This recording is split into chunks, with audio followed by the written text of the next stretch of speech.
तो दोस्तों, एक और नया दिन और मैं बलजीत परमार हाजिर हूँ एक नई कहानी, एक नया किस्सा लेकर। आज आखिरी कड़ी में जो पंजाबी गैंग के साथ जुड़ी हुई बहुत किस्से कहानियाँ इनके और सामने आए हैं, लेकिन आज के बाद इसको बंद करेंगे और आने वाले दिनों में कुछ और सर्च करके शायद एक और सीरीज़ इस गैंग के ऊपर चलानी पड़ेगी। बहुत ही अद्भुत किस्म के किस्से कहानियाँ इनके साथ जुड़े हुए सामने आ रहे हैं। आज मैं सुनाऊंगा कि कैसे इन लोगों ने वो जुर्म की दुनिया छोड़ के इतने बहुत सारे और भी कांड किए इन्होंने। उस ज़माने में अच्छा खासा पैसा इन लोगों ने जमा किया। एक पाईरुनी एरिया में एक फग्गू लोहाना करके एक मनी लैंडर हुआ करता था। मनी लैंडर भी था, लोगों की मदद भी करता था, पैसे का हवाले का काम भी करता था। एक दो बार जेल भी गया और उस जेल के दौरान ही इनकी एक बार मुलाकात फग्गू लोहाना से हो गई। वहाँ से इनकी दोस्ती हुई और जब वो जेल से निकल के आए थे, जो इधर उधर से पैसा लूटते थे वो पूरे का पूरा पैसा फग्गू लोहाना के पास रखते थे। वो इनका विश्वास पात्र बन गया। फग्गू लोहाना को ये लालच था कि इनका पैसा वो आगे ब्याज पे लगा के उस ज़माने में अच्छा खासा इंटरेस्ट कमा लेता था, जिसका कुछ हिस्सा अपने पास रखता था, बाकी का हिस्सा इनके नाम पे लिख के खाते में जमा कर लेता था। तो उस ज़माने में लोगों ने लाखों रुपये जमा कर लिए। तो एक दिन बैठ के ये लोग समुंदर के किनारे बैठे और वहाँ पे बैठ के इन्होंने कस्में खाई कि आज के बाद सब छोड़ के हम एक नई ज़िंदगी शुरू करेंगे। और फग्गू लोहाना के पास एक होटल था, ग्लोरिया। ग्लोरिया बिल्कुल कैनेडी ब्रिज एक मुंबई में ओपेरा हाउस के पास है। उसके साथ लग के एकदम फ्रेंच ब्रिज है और उन दोनों के बीच में एक होटल था, ग्लोरिया। बाद में मुझे मालूम पड़ा ये 2 दिन की करने के बाद कि जो जंग बहादुर था उसका सरनेम ग्लोरिया था। तो उसने वो होटल का नाम पहले कुछ और था। उस होटल के मालिक ने फग्गू से कुछ लोन लिया हुआ था जो वो बराबर समय पे वापस नहीं कर पा रहा था। तो उसके साथ मिलके कोई सौदा मार के सस्ते में फग्गू लोहाना ने वो होटल इसको जंग बहादुर ग्लोरिया को ले दिया और उसने अपना नाम चेंज करके होटल का पुराना उसका नाम अपना जो इसकी जो कास्ट थी, जो सरनेम था, उसके नाम पे ग्लोरिया होटल रख दिया। ये देखिए कि ठगियाँ, चोरी चकारी, लूट मार करते करते ये लोग अभी नई ज़िंदगी शुरू करने लगे और ग्लोरिया होटल पे सबकी मुलाकातें होने लगी। ये ग्लोरिया होटल बिल्कुल उसी जगह के पास है जिसके नीचे फ्रेंच ब्रिज के नीचे जो कॉरपोरेशन बैंक की ब्रांच हुआ करती थी, जिसमें एक ज़माने में दाऊद इब्राहिम ने जब भाई ये सब लोग यंगस्टर थे तो उस बैंक को लूटा था। वो एक ही केस था जिसमें दाऊद को सज़ा हुई थी। तो वही वही इलाका बिल्कुल। तो जो उसके जो फर्स्ट सेकंड थर्ड फ्लोर थे ऊपर की पुरानी बिल्डिंग थी, अब तो उसका नाम कुछ और रख दिया, चाहे तोड़ भी दिया मेरा ख्याल उसको। तो उस होटल के बिल्कुल सामने जो पहली बिल्डिंग कैनेडी ब्रिज के दूसरी तरफ, वो पूरा एरिया कांग्रेस हाउस का एरिया है। कांग्रेस हाउस में एक बहुत बड़ा कंपाउंड है जिसको कांग्रेस हाउस कंपाउंड कहते हैं। उसमें नाचने वालियों के बहुत सारे कोठे हैं। सैकड़ों लड़कियां वहाँ पे मुजरा होता था, क्लासिकल डांस होता था और बड़े बड़े अमीर लोग, इज्जतदार भी और क्राइम वर्ल्ड से जुड़े हुए भी उन कोठों पे डांस देखने जाया करते थे। तो उसके साथ उसका नाम कांग्रेस हाउस, बड़ा दिलचस्प किस्सा है।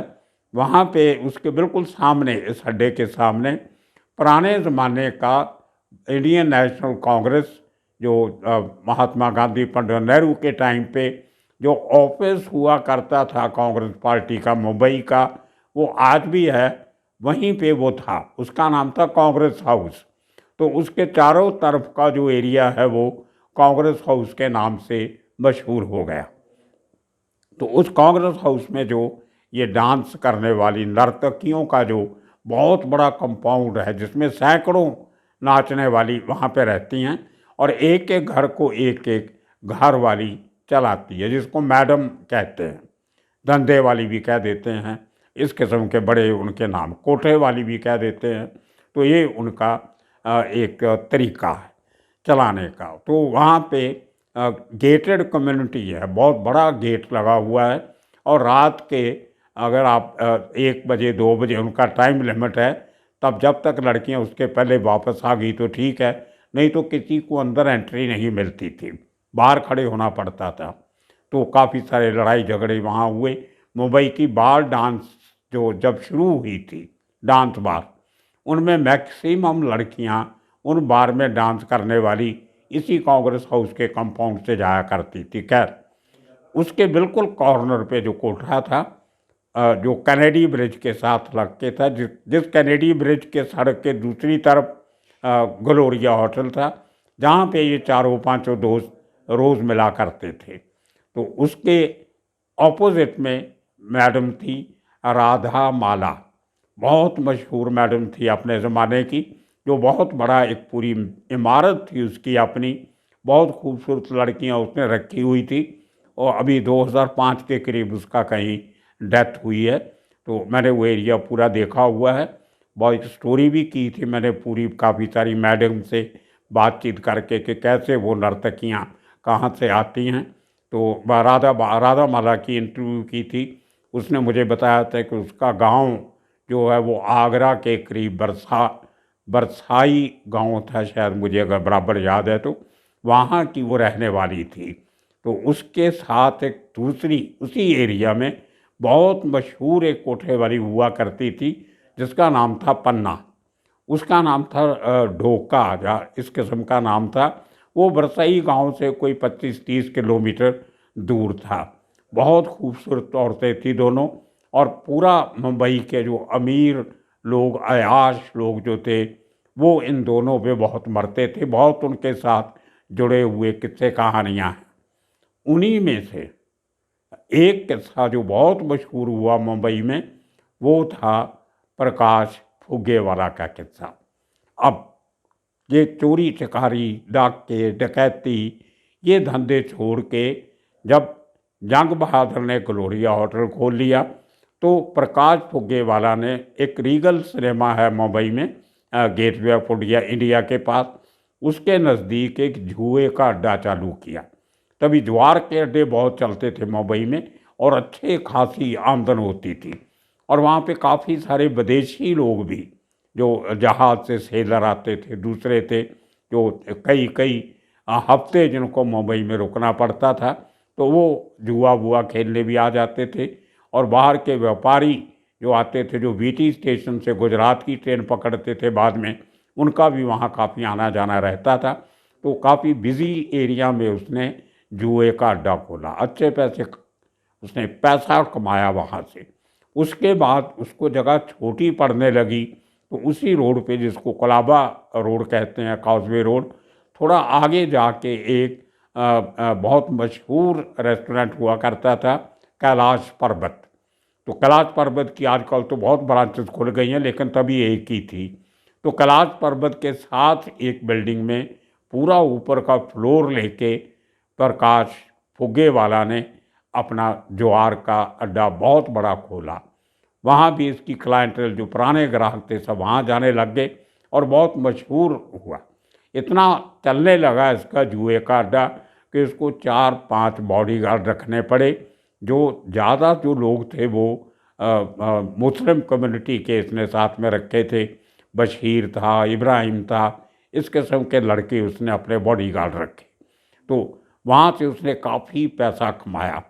अब जब आदमी पैसा कमा लेता है, मैंने कल परसों के एपिसोड में आपको बताया था कि दारू बहुत पीता था वो, बहुत गोरा चिट्टा हैंडसम किस्म का आदमी था।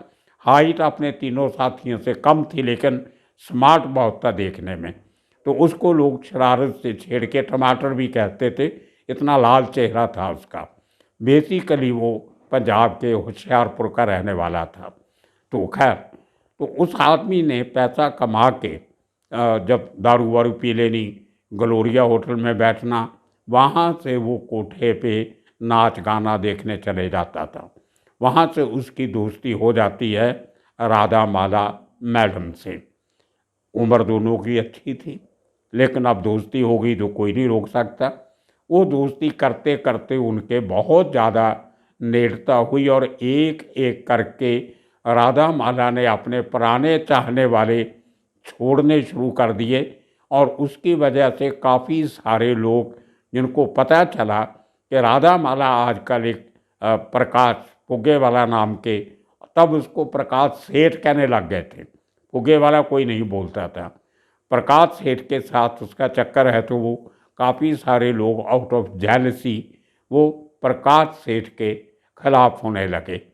लेकिन आदतों तो आदत होती है, एक बार पड़ जाए तो नहीं छूटती।